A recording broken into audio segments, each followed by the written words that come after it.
Hey, welcome to this review of Shaperbox2 by Cableguys. This is one of my favorite kind of creative plugins.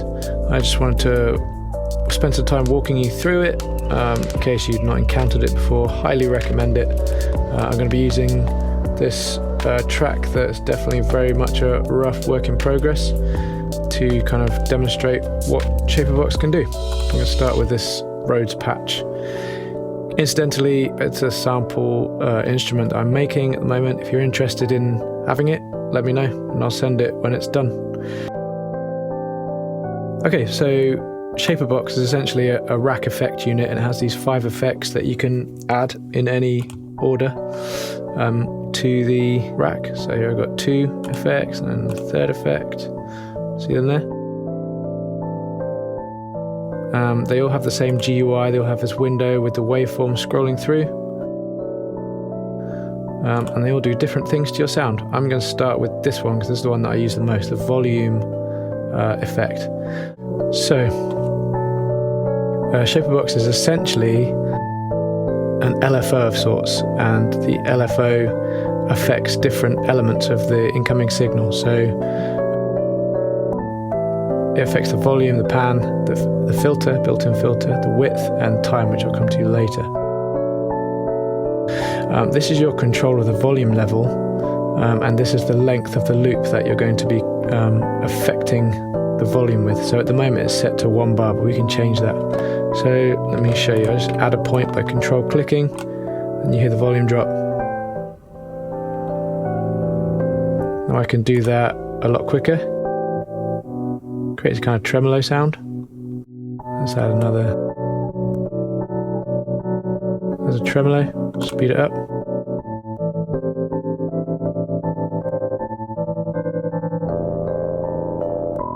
I can make it really slow.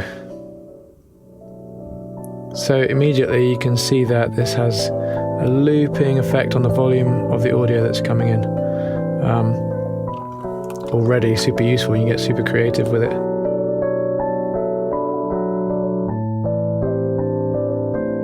Down here you can see, this is really cool, there's some immediate kind of templates that you can use. Now these first ones are all used to emulate the sidechain compression technique that's used a lot in electronic music. So ducking on the 1, so 4 on floor beats, it ducks the volume so that the kick drum can come through, and they're all different shapes. The thing I love about this is you have so much more control than just a compressor. So you can control kind of, this would be the release of the compressor, how long it takes to come up, but not only that, you can control kind of the kind of angle of the release, if that makes sense.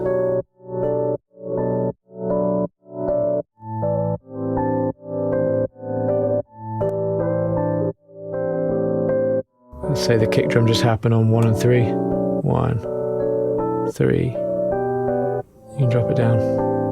If it's a bit much, you got some options. You can either just not lower the volume to 0, like that. So it still ducks the volume a little bit, as you can see here, ducking it kind of halfway. Or another option, there's a mix. You can bring the mix back. So it still comes through a little bit. Now this is where it gets really interesting, is that there's a multi-band element to this. So at the moment this volume ducking that I've got going on affects the whole frequency range, but let's say I just want to do the low end. So now the bass is just dropping out and the kind of top end isn't affected at all. And actually, I can create something totally different for the top end.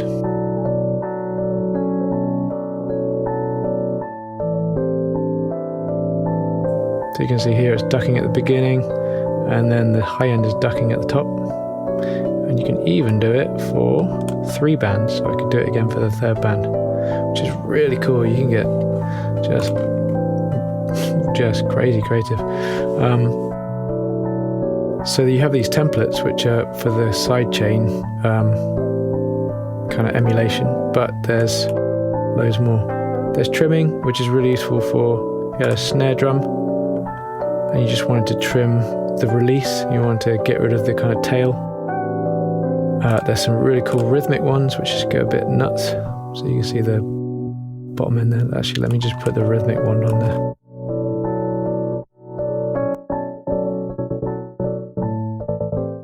Really cool rhythm stuff.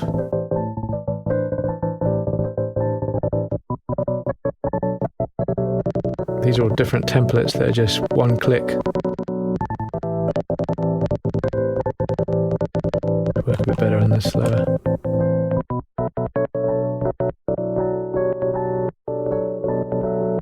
It's really cool being able to put curves in as opposed to just straight blocks, because you can hear some of the clicks, so you can move them about a little to remove the clicking. So you can see the clicking's calmed down already a little bit.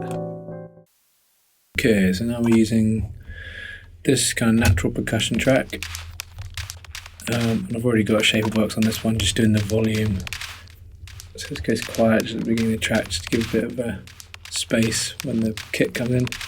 But I wanted to give it a bit more movement as well, so I was going to use this filter. And it's the same layout as all the others. It's multi-band. There is LFOs for the cutoff and for the resonance, so you can do separate.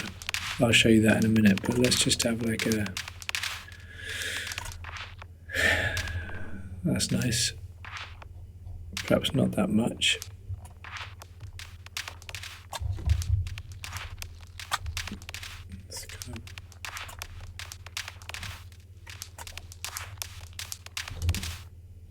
It's just operating in that mid-frequency range. But here's the resonance, so you can...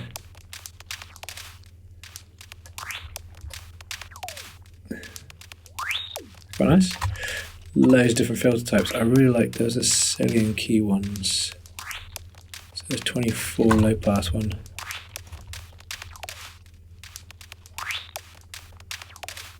What a nice vibe about it.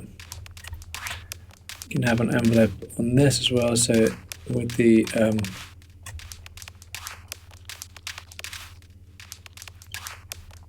threshold kicking on, you can see it emphasizes. So let's put an envelope on here.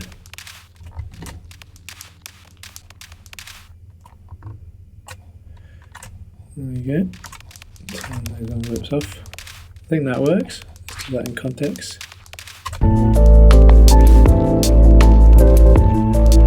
Turn the resonance down just a little bit, it's a bit much.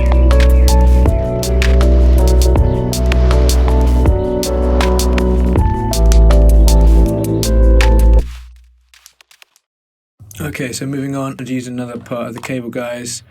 I've isolated a snare, rim and shaker, and I wanted to get some movement on the shaker, but wanted to keep the rim dead center as it is at the moment. So I'm going to use the panning panning setting. I'll just talk you through some of this. Actually, I haven't talked about the way that you can draw the lines in. If you don't want to use these presets, let's see, there's a whole bunch of different presets on the bottom here to get you started. If you just want to draw, you can control click anywhere just to create movement, and if you just double click, actually no, single click without using the control, then you use these nodes that can curve the straight lines that you have when you single click. Another thing you can do is there's this called the pen. This is new with Shaperbox2, and you just kind of can draw lines, draw curves, and draw S curves. Just by using this box thing, you can select and move certain areas. So if you just like a certain area, you can select it, you can make it bigger and smaller, and you can move it around anywhere you want. So there's all that. I generally find it easier just to do this control click and then, and then hit the single click to curve it. I find that the easiest thing to do.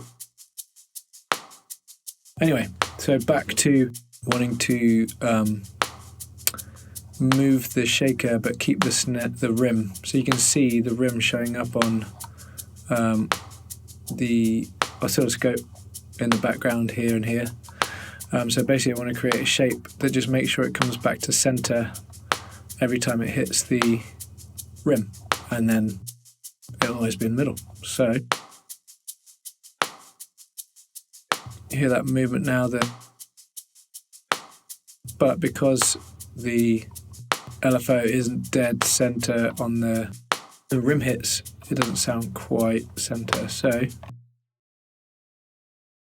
simply done by control clicking where the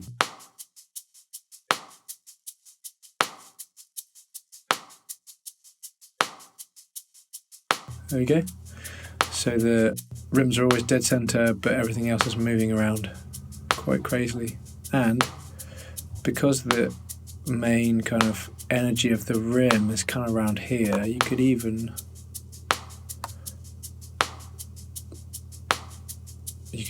have a totally separate kind of movement for the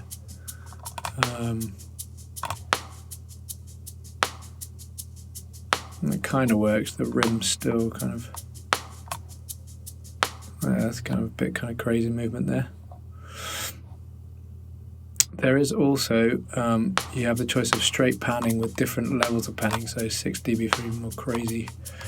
There's a Haas, which is good for creating more realistic. That'd be great for more mix, straight mix techniques instead of kind of more creative stuff.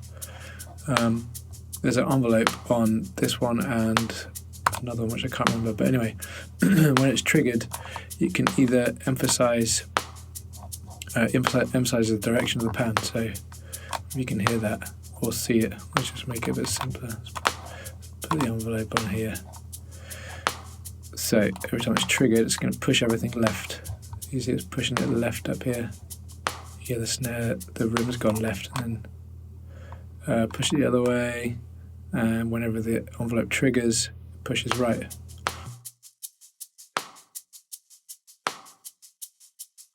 And pushes dead center. One thing I didn't mention is presets. If you want to save your own presets, let's say you created a preset that you're totally in love with, such as this glorious thing that you've done here, and you've got the envelope set up and everything, you can save them as presets here. Bang. Simple as clicking. And then you go somewhere else, get something going, and you hate it, just hit this, and it takes you back to where you were before. Okay, so that's the panning one. Let's move on. Let's add something else on the chain. So, just released is this new Crush Lo-Fi thing, which is basically a bit crusher. Creates some nasty tones. But you can do exactly the same thing with it. You can use a rhythm. Let's find a cool rhythm to put on it.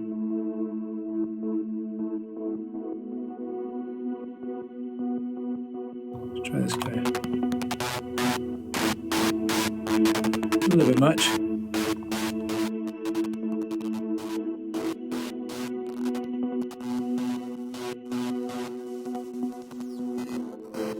Now this is the cool thing. Not only do you have separate LFOs, shapes that you can make for each band, but there's also LFO shapes that you can make for the crunch, for the bit rate, and for the resample rate. So you can just create absolute carnage.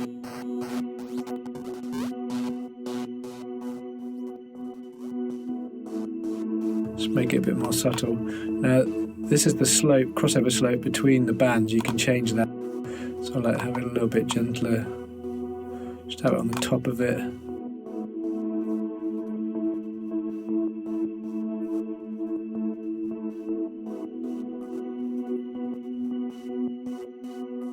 Oh, on this one you can also put a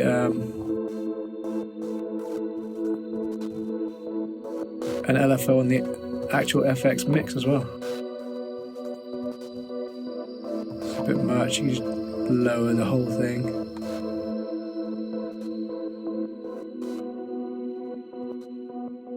Kind of cool.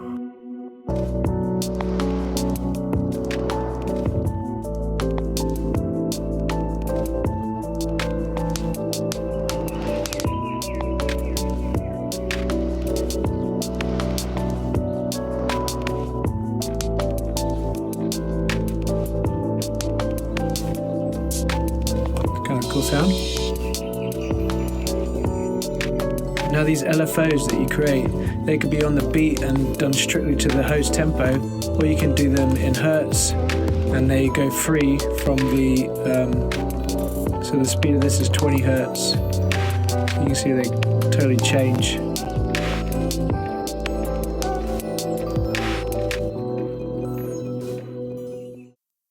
Okay, and then finally, and I've put ShaperBox on the final track.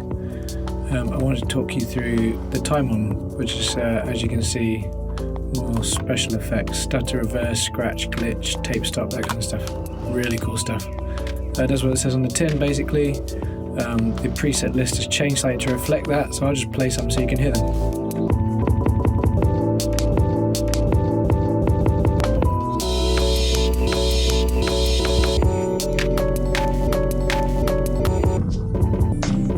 The stutters, pretty cool vibe.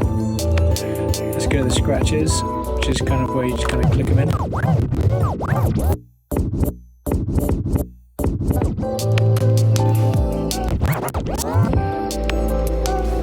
Tape stops, slowing down.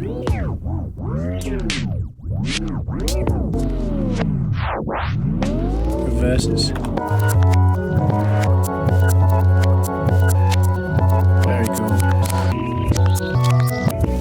See, these are the kind of things where you can automate them all off, so you kind of have it playing.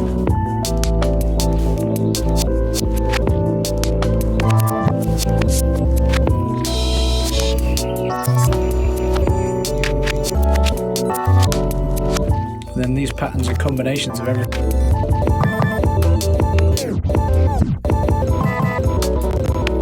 Really interesting stuff.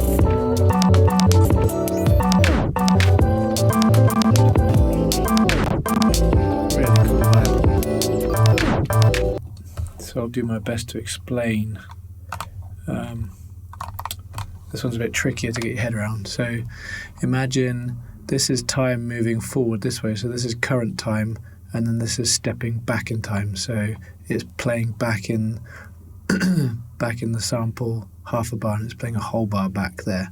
So as time goes on this way, you can step back where in the sample you're playing. So here, it's playing the sample, and then it's dropping back to it's dropping back half a bar. So it's basically repeating this section twice, and that's reflected when it gets here. You see this green line start playing from the beginning again. So if you listen, repeat, repeat. So essentially, where you place it on the x-axis is kind of showing whereabouts in the sample you're going to play it. Now you can move. It doesn't have to be horizontal, it can move up and down. So if I move it down, it gets a bit slower. Up is higher. So all the way down here would be silent because it's going nowhere, and this is double.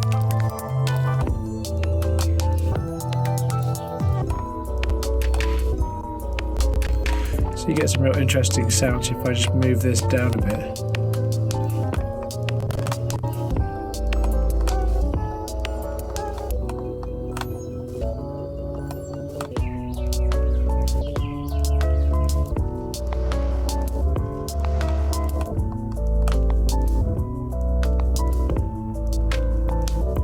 That's the best way I can kind of describe it. ShaperBox also has presets that you can find, and they're cloud loaded, which is pretty rad. So users can load up their own presets, and there are gajillions. If you see, where is it? Page 12, 128 I'm on. So the one that I liked for this was called Same Wave. There you go. So double click on that, and you see it's loaded up a setting, and this is kind of like a cool vibe that I liked for the track as a whole. If you just want to listen.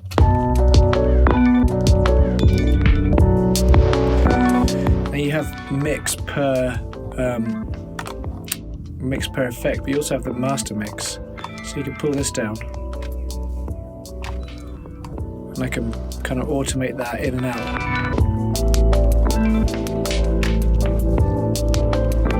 So kind of halfway there, it's kind of nice vibe.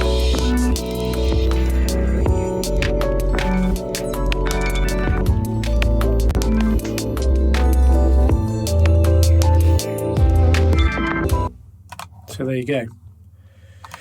The ShaperBox is an absolutely fantastic creative tool to use with so many different options. I could spend hours more just going through all the different things that you could do on it, but hopefully that video just gave you a taste of what this thing can do.